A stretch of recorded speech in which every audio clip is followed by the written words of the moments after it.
గామావిశ్య చ భూతానాం అంటున్నారు కదా. గామ్ అంటే గో అంటే భూదేవి అని అర్థం. భూదేవికి ఆనందం కలిగించేవాడు. సో వరాహస్వామిగా ఆవిడ నీళ్ళల్లో నుంచి ఎత్తి ఆవిడ కక్షలో మళ్ళీ నిలిపాడు కదా. అలా భూదేవికి ఆనందం కలిగించిన వాడు. కలికియగు భూకాంత కాగలించిన చేయి.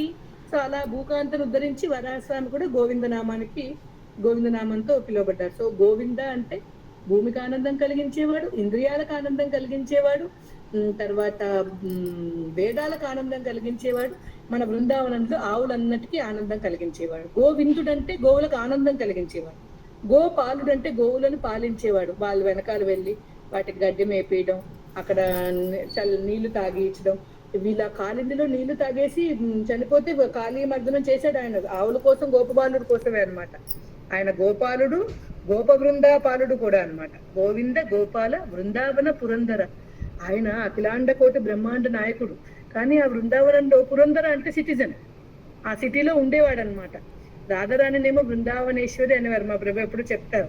రాధారాణి బృందావనేశ్వరి, కానీ కృష్ణుడు మాత్రం బృందావన పురందర్ అనమాట. ఆ బృందావనంలో ఒకటిగా ఉన్నాడు.